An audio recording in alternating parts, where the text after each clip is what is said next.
मूर्ति में अमर हो जाती। नहीं गोपा नहीं, मूर्ति पत्थर की होती, मनुष्य में भावनाएं होती। मूर्ति प्रेम नहीं करती, पर गोपा प्रेम करती है। मूर्ति में प्राण नहीं होते गोपा, पर गोपा प्रेम के लिए प्राण दे सकती है। स्वयंवर में तुम्हें जीत कर अपनी अर्धांगिनी बनाऊं, उससे पहले मैं तुमसे कुछ पूछना चाहता हूं। क्या तुम इस जीते जागते प्रश्न का उत्तर बनोगी? क्या तुम सिद्धार्थ गौतम की भार्या बनोगी?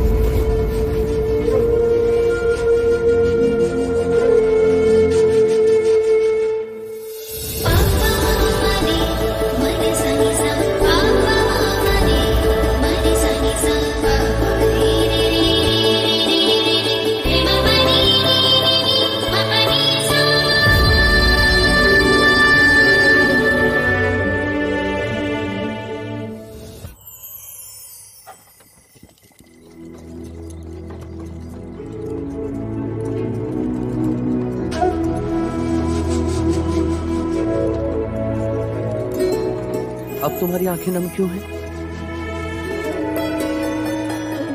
सोच रही थी यदि तुम्हें मेरी प्रेम की अनुभूति ना होती तो।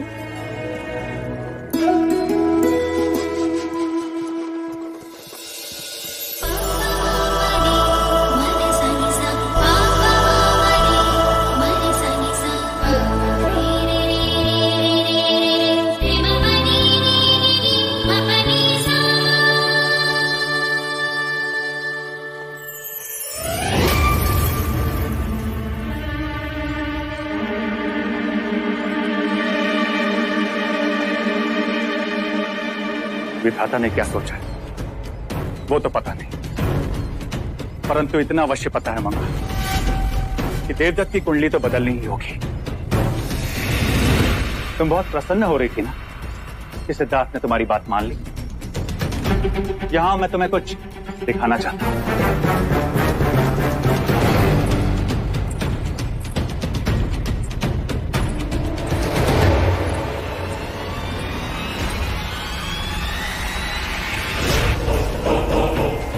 चीट करने से देखा अनदेखा नहीं होगा मंगल। सिद्धार्थ आधी रात को यशोधरा के साथ, अर्थात तो स्वयंवर में अवश्य भाग लेगा।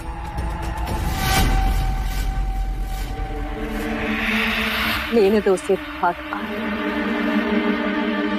परंतु जब तक राजा दंडपानी हमारे पासों से खिलता रहेगा तब तक देवदत्त को इस स्वयंवर में जीतने से कोई नहीं रोक सकता, क्योंकि राजा दंडपानी इस स्वयंवर में वही परीक्षा निर्धारित करेंगे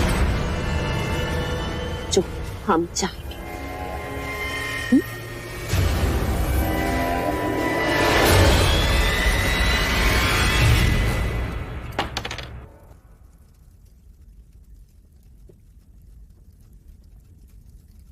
आपकी बारी। जय गिरे तो घर मिले। हाँ, और स्वयंवर में परीक्षा मन चाही रहे तो देवदत्त और यशोधरा का घर बसे। अवश्य। 6 1 2 3 4 5 6 राजा द्रोणोदन मैं जीत गया। और हम चाहते हैं कि देवदत्त ही जीते। अरे राजा द्रोणोदन, आप खेल चौसर रहे हैं और आपके विचार कहीं और ही चल रहे हैं। सत्य कहा। राजा दंडपानी, हम चाहते हैं कि स्वयंवर की निर्धारित परीक्षा क्या होगी ये अंतिम घड़ी तक गुप्त रखी जाए। क्यों? वो इसलिए कि स्वयंवर में कोई अनीति ना हो। अनीति? इसमें अनीति क्यों होगी? अमिता दीदी, बहुत भोली हैं आप नहीं जानते सिद्धार्थ ने कपट कर यशोधरा को अपने मोह जाल में फांसा है। आप तो देवता में थी, आपको क्या पता? हम निर्धारित परीक्षा की घोषणा अंतिम समय पर इसलिए करना चाहते हैं जिसे महाराज शुद्धोधन कोई कपट ना कर सके और परीक्षा निरपेक्ष रहे। आप लोगों की निरपेक्षता से मैं भली भांति परिचित हूँ। मेरी भोली बहन, क्या तुम इस बात से परिचित हो कि हमारे भाई महाराज यशोधरा के साथ सिद्धार्थ का विवाह करवाने के लिए क्यों इतने उत्सुक हैं? वो शाक्य कुल में राजा दंडपानी के बढ़ते वर्चस्व का दमन करना चाहते। अरे ये इस बात पर क्यों ध्यान देने लगी? इन्हें तो मुझसे अधिक अपने बड़े भैया से प्रेम जो है।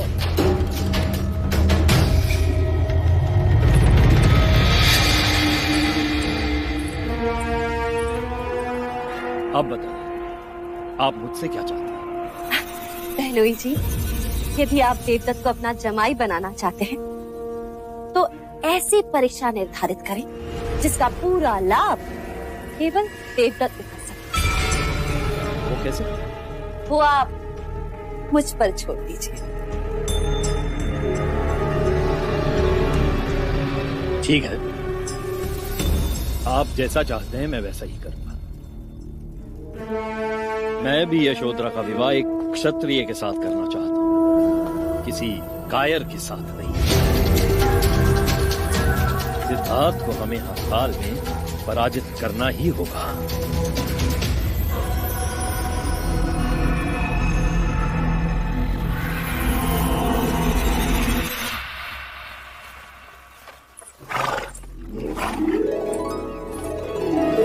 तुम यहाँ हो और मैंने पूरा महल खोज लिया। कंटक, ये गोपा है, गोपा, बिल्कुल तुम्हारी तरह, भोली भाली, भावुक। तो इन्होंने तुम्हें भी बहुत रुलाया होगा। देखा, कंठक मेरा कहा समझ गया। गोपा, अब तुम्हें मुझसे इस तरह अकेले मिलने नहीं आना चाहिए। क्यों ना मिलने आऊं मैं? प्रेम करती हूँ मैं तुमसे। पर तुम्हारे पिता ने तुम्हारा स्वयंवर रचाया है और बिना स्वयंवर जीते यदि मैं तुमसे मिलूंगा तो तुम्हारे पिता का अपराधी कहलाऊंगा। अपराधी तो मेरे पिता हैं। पूरे परिवार की लड़कियों को अपना वर चुनने का अधिकार है और उन्होंने स्वयंवर रखकर मुझसे मेरा अधिकार छीना है। सिद्धार्थ, मैंने तुम्हें अपना जीवन साथी चुना है। ये स्थान मैं किसी और को नहीं दूंगी, चाहे तुम जीतो या ना जीतो। देखा घंटा, मैंने कहा था इसे रोने को। चलो मेरे साथ।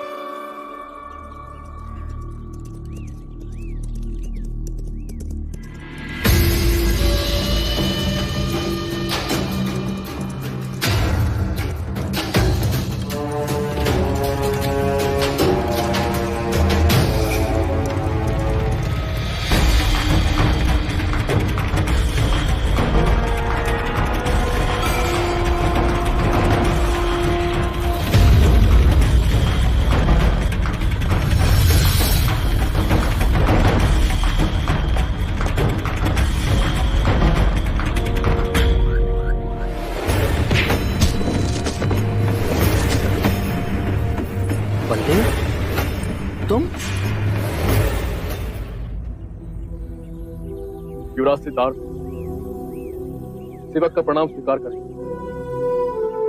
मैं आपसे कब से अकेले मिलना चाह रहा था, पर ये गोपा है, मेरी उर्मिला। गोपा ये बलदेव है, उर्मिला का पति। निश्चिंत होकर कहो, क्या कहना चाहते हो? युवराज, मैं आपके लिए अत्यंत महत्वपूर्ण सूचना लेकर आया हूं। शाक्य देश पर संकट का संकेत। कौशल नरेश प्रसन्नजीत अश्वमेध यज्ञ की आड़ में शाक्य देश पर आक्रमण करने वाले।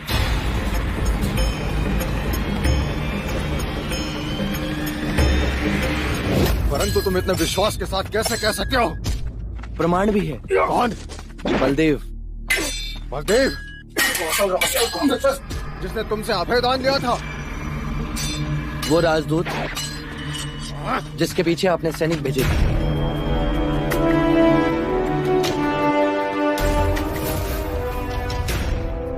हम उस पर विश्वास क्यों? वो हमारे साथ कपट भी कर सकता है। जब तक हमारे गुप्तचर कोई समाचार नहीं लाते तब तक हम कोई कदम नहीं उठा सकते। एक मनुष्य दूसरे पे संशय क्यों करता है? ये मत भूलो सिद्धार्थ, बलदेव तुम्हारे कितने निकट क्यों ना हो, वो बना है कौशल की मिट्टी से। और जो मनुष्य अपने देश, अपने राजा से विश्वासघात कर सकता है, वो तुम्हारे प्रति निष्ठावान कैसे हो सकता? कभी कभी मनुष्य का मिट्टी और देश पर भी भारी होती है पिताजी। केवल हमें सूचित करें। बलदेव ने अपने प्राण दांव पर लगाए। मैं तुम्हारे बात से सहमत हूं, परंतु राजनीति इतनी सरल नहीं। तुम्हारे लिए इतने जल्दी बलदेव पर विश्वास करना उचित नहीं है।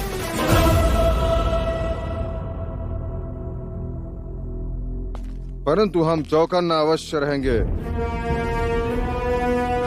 शाक्य देश पर हम कोई आंच नहीं आने देंगे। पर तुम उनसे युद्ध क्यों करना चाहते हो? पिताजी, हर राजा चक्रवर्ती सम्राट बनना चाहता है। तो तुम्हारी ये महत्वाकांक्षा हमारे मित्र राज्यों को हमारा शत्रु अवश्य बना देगी। मगध और वैशाली शक्तिशाली राज्य। पिताजी, मुझे केवल शाक्यों पर आक्रमण की अनुमति चाहिए। सनजीत, तुम अच्छी तरह से जानते हो कि पश्चिमी देशों का जो भी व्यापार होता है वो हमारे राजमार्ग से होकर जाता है, जिसकी दी हुई चुंगी से हमारा राजकोष छलकता है। कहीं ऐसा ना हो कि सेनापति जी महाराज, देखिए पिताजी, ये वो मार्ग है जो मगध और कौशल से होते हुए गांधार और मिस्र तक जाता है, और ये मार्ग शाक्यों के राज्य से होता हुआ गांधार में मिलता है, जो यात्रा का समय महीनों घटा देता है। तो पुत्र, ये मार्ग तो है ही नहीं। नहीं है पिताजी, नहीं है। किंतु यदि ये मार्ग शाक्यों ने बना दिया तो मगध का सारा व्यापार कपिल वस्तु के मार्ग से होगा। चुंगी उन्हें मिलेगी, उनका राजकोष छलकने लगेगा। इसीलिए शाक्यों पर आक्रमण करने से हमें दो प्रकार से लाभ। हमारी राज्य की सीमा तो बढ़ेगी और साथ ही साथ हमारा राजकोष भी बढ़ने लगेगा। सनजीत, शाक्यों को निर्बल मत समझो। उनकी संख्या भले ही हमसे कम है, लेकिन उनकी एकता एक बड़ी शक्तिशाली दीवार है। उसी एकता की दीवार में हमने एक दरार खोज ली है पिताजी। वो अवश्य पराजित है। पुत्र, अगर तुम्हारा ये आत्मविश्वास है तो अच्छी बात है। आक्रमण कब करोगे? शाक्यों के यौवनोत्सव के किसी भी दिन। सिद्धार्थ, क्षत्रियों को जीवन में हर चीज लड़कर ही प्राप्त करनी होती है। हर चुनौती के लिए तैयार रहना है। देखो, अब तुम यशोधरा को अपनी जीवन संगिनी बनाना चाहते हो, तो उसके लिए भी तुम्हें स्वयंवर में अपनी क्षत्रियता का प्रमाण देना होगा, लड़ना होगा। देवदत्त स्वयंवर में तुम्हें चुनौती देने की तैयारियां कर रहा है। अब चिंता ना करें पिताजी, मैं हर न्यायपूर्ण चुनौती के लिए तैयार हूं। फिर वो चाहे प्रसन्नजीत हो या देवदत्त।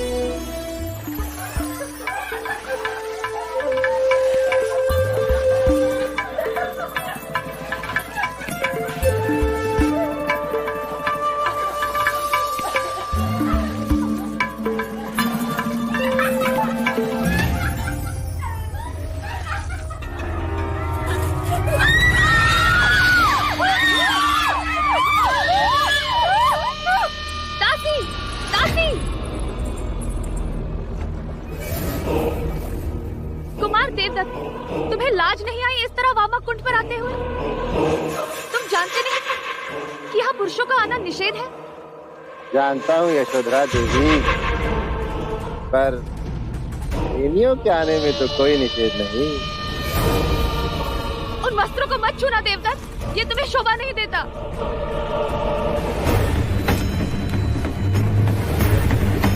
रखो उसे नीचे, वो मेरी चुनर है देवदत्त। अरे हाँ, ये वही तो है जो उस दिन मेरे हाथ से छूट गई थी।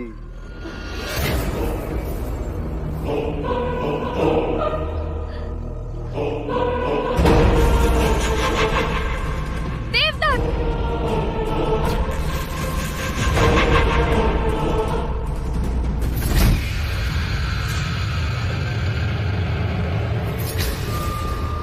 अरे घबराओ मत, मैं तो केवल ये चुनर देने आया तुम्हें। इसे पहन लेना, बहुत शोभा देगी तुम पे।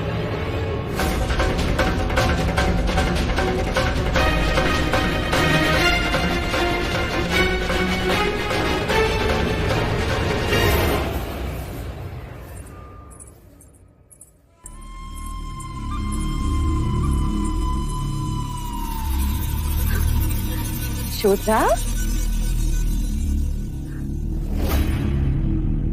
ये चुनर तुम पर कितनी सुंदर दिखाई दे रही है। मैं जानती थी तुम्हें ये चुनर अवश्य पसंद आएगी। ये चुनर मैंने विशेष रूप से तुम्हारे लिए बनवाई है। बुनकर जैसे ही ये चुनर मुझे देकर गया, मैंने तुरंत देवदत्त को बुलाकर उसके हाथों ये तुम्हारे लिए भिजवाई। मंजली मामी, क्या आपको पता है देवदत्त मुझे ये चुनर देने कहाँ आया था? वामा कुंड पर, जहाँ हम लड़कियां स्नान कर रही थी। अगर मर्यादा का बोध न होता तो इसी समय ये चुनर आपको वापस कर देती। यशोधरा,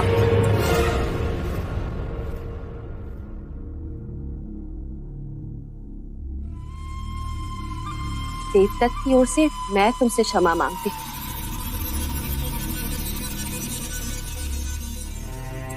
मैंने ही देवदत्त से कहा ये चुनर यशोधरा को दे आओ। वो बिना सोचे समझे तुम्हें ये चुनर देने कुंड पर चला गया। उसके मन में कोई खोट नहीं है।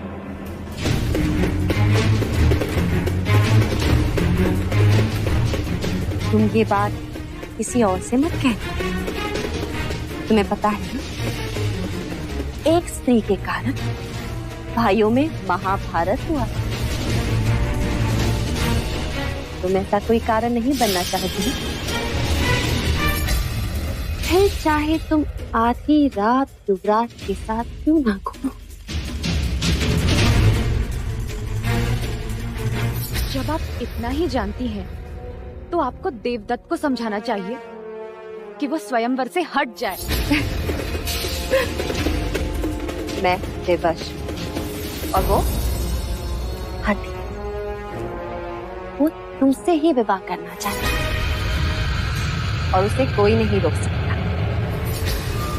वो दिन में घंटों गुरु अश्वपाल से युद्ध कला की शिक्षा प्राप्त कर रहा है।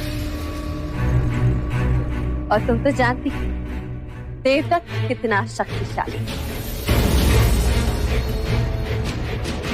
मैं तो भगवान से बस यही प्रार्थना करती हूँ, स्वयंवर वाले दिन सिद्धार्थ को कुछ ना हो,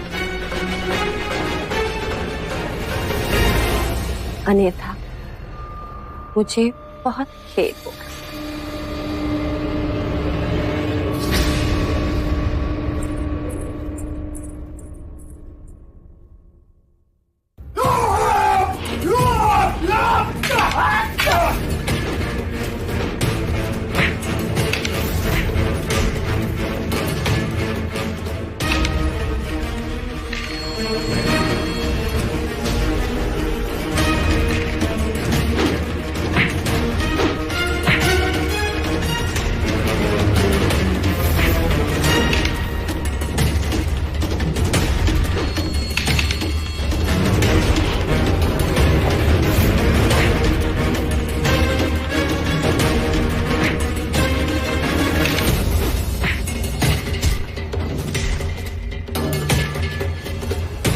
बधाई हो।